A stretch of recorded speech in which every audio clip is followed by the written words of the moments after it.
Assalamualaikum warahmatullahi wabarakatuh. Selamat datang kembali di channel Cetak Jiwa Islami.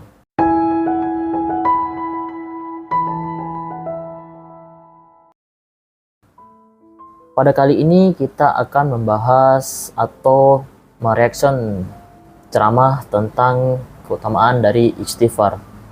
Kenapa sih perlu sekali untuk beristighfar?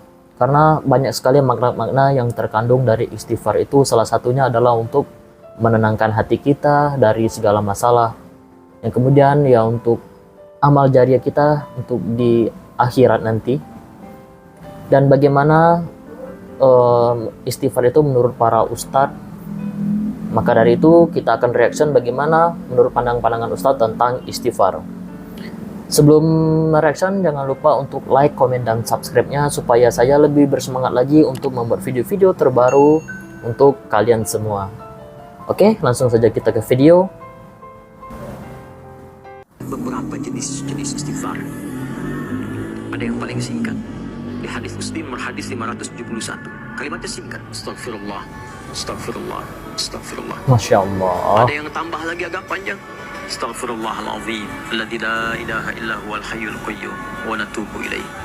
Ada lagi yang istighfarnya misalnya istighfar Nabi Yunus alaihi salam. Terdapat nanti di Quran surah ke-21 ya, ayat 86 sampai dengan 87. Teruskan ke 88 ya. Begitu beliau masuk ke dalam perut ikan paus, wa nada fi dhulumati. Beliau bermohon kepada Allah Masuk ke dalam perut ikan paus ya. Ya. La ilaha illa anta subhanaka inni kuntu minal zalimin.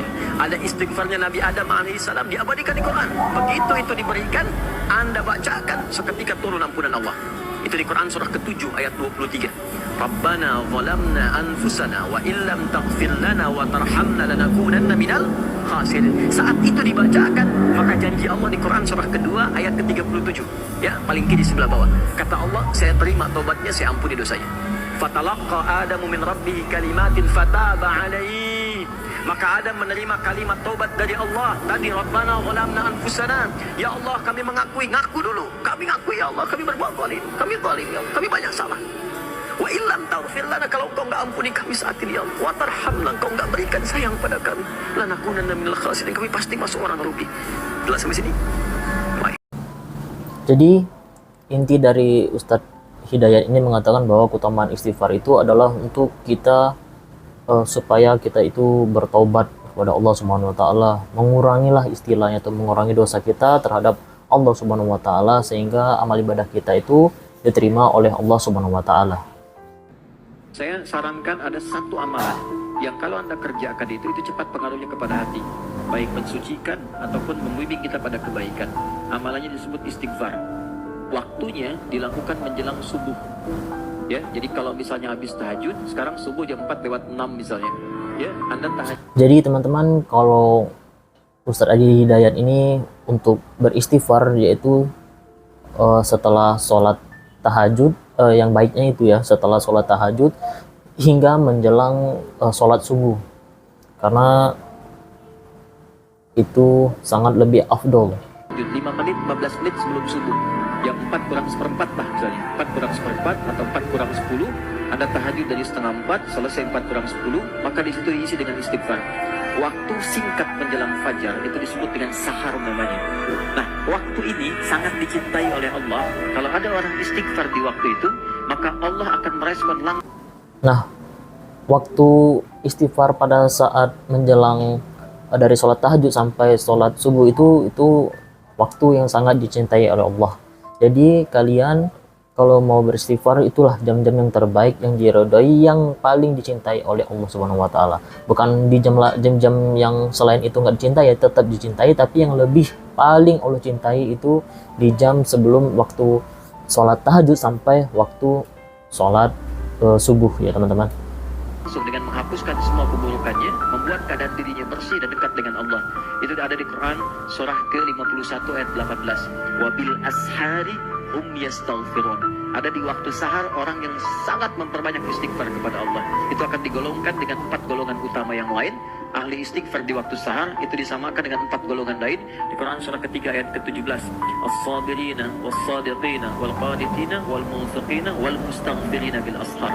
Nanti ciri keberhasilan Anda istighfar itu, pertama, Anda khusyuk dalam ibadah. Yang kedua, senang berbagi. Yang ketiga, Anda sabar dalam berkehidupan. Ya. Kemudian yang keempatnya tadi lekat dengan amal saleh. Saya kira memulai dengan satu amalan itu saja, istighfar sebelum subuh. Ya, kurang lebih 15 menit sebelum fajar. Allah Ta'ala ada.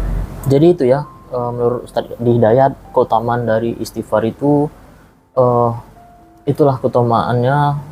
Kalau kalian ingin beristighfar, waktu-waktu yang tepat itu adalah sebelum sholat, sesudah sholat tahajud sampai untuk menunggu waktu sholat subuh, teman-teman.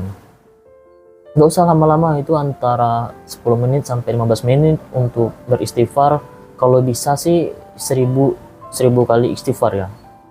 Karena amalan seperti ini biasanya membuat diri kita itu lebih tenang. Kalau kita ada masalah itu lebih plong gitu. Rasa kita tuh rasa senang, rasa bahagia kalau kita beristighfar. Istighfar itu kalau sudah menyatu dengan jiwa kita, sudah terbiasa maksudnya. Biasa istighfar, dan jadi karakter, jadi kebiasaan. Bukan hanya pasca sholat, di mobil istighfar, di kantor masuk istighfar. Ini kata Ustaz Hidayat mengatakan bahwa kalau beristighfar itu jadikanlah menjadi suatu kebiasaan atau karakter dari diri kita sendiri, supaya pada setiap hari itu menjadi kebiasaan kita untuk beristighfar kepada Allah Subhanahu wa taala. Kata Ustaz Hidayat, kalau istighfar itu bisa di mana aja, bisa saat kita lagi membawa mobil, bisa saat kita lagi menongkrong, saat kita lagi santai, atau lagi dalam tidak ada pekerjaan gitu. Lebih baik kita beristighfar kepada Allah Subhanahu wa taala. Ke bawah udah refleks tuh. Faidah keutamaan untuk orang yang rajin istighfar itu ada 2. Satu, diampuni dosanya oleh Allah, yang cirinya nanti akan dijaga dari maksiat. Ya, bukan maksum, karena maksum itu untuk para nabi. Untuk para nabi dan rasul. Manusia nggak ada yang maksum selain nabi dan rasul. Maksudnya apa? Diberikan petunjuk oleh Allah untuk menjaga diri. Sehingga ketika dosanya diampuni, dia nggak berbuat dosa itu lagi. Mata biasa melihat yang tidak baik. Jadi teman-teman, kita itu pastilah memiliki dosa ya. Dari pangkal kaki sampai kepala kita ini pastilah punya dosa. Dari kita melangkah ke tempat yang tidak baik, atau tangan kita itu sering jahil atau gimana, maka dari itu untuk ibaratnya mengurangi dosa, kita perbanyaklah istighfar kepada Allah Subhanahu wa taala, supaya hidup kita itu lebih tenang. Dan juga istighfar itu kan juga untuk menjadi amal jariah kita untuk yaumil akhir nanti. Barang siapa menekuni istighfar, melazimi istighfar, memperbanyak istighfar, ja'alallahu min kulli dhiqin makhraja. Allah akan menjadikan dari dhiq, kesempitan, makhraj, sempit dalam segala hal, wahai hamba Allah. Sempit rezeki akan lapang rezeki, pikiran butek jadi jernih, hati gundah jadi bahagia, terus belum nikah cepat nikah. Wa min kulli hammin faraja, wa min kulli hammin faraja. Dari setiap kegundahan ada kesenangan, kegembiraan. Wa razaqahu min haitsu la yahtasibu, dan Allah akan memberikan rizki kepadanya min haitsu la yahtasibu, dari arah, dari orang, dari cara, dari arah, dari orang, dari cara yang enggak diduga-duga.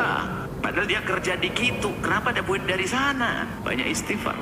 Habis salat, Assalamualaikum warahmatullahi, Assalamualaikum warahmatullahi, terus Astagfirullah. Kenapa? Apakah kita berbuat dosa? Yang intinya jangan lupa ya untuk membaca istighfar itu minimal lah 1 hari itu kita ada membaca istighfar. Tapi harus yakin, karena kalimat Qurannya mesti yakin. Astagfirullah, astagfirullah, astagfirullah. Jangan cuma di lisan sambil ingat Allah. Enggak, ini nggak main-main ya, ini nggak main-main. Jadi begitu sedang di lisan. Jadi membaca istighfar itu bukan karena kita berdosa aja, atau bukan karena kita banyak pahala, bukan. Karena istighfar itu udah menjadi suatu keharusan kita untuk beristighfar kepada Allah Subhanahu wa taala, bukan karena kita banyak dosa, bukan karena kita banyak kebaikan atau yang lain sebagainya, bukan ya. Karena istighfar itu untuk mengurangi dosa kita terhadap apa yang sering kita lakukan selama ini. Ustaz istighfarnya satu hari berapa kali? Tadi habis sholat, Assalamualaikum warahmatullahi wabarakatuh, Assalamualaikum warahmatullahi wabarakatuh, Astagfirullahaladzim, Astagfirullahaladzim. Cuma 3 kali. Tapi saya usahakan saya ganti di waktu malam. Habis sholat menjelang subuh, habis sholat tahajud menunggu azan subuh, beristighfar paling tidak 100 kali. Astagfirullahaladzim, Astagfirullahaladzim. Kenapa 100? Karena Nabi mengatakan, wallahi demi Allah, inilah astaghfiru ila rabbi wa atubu 100 kali beristighfar. Rasulullah SAW itu beristighfar dalam sehari itu bisa sampai 100 kali lebih ya. Waktu sesudah sholat ya. Nabi yang penghulu, pemimpin semua Nabi dan Rasul, beristighfarnya 100 kali guys. Kita yang bergelimang dosa, dari mulai dosa tapak kaki sampai dosa kelopak mata, istighfar.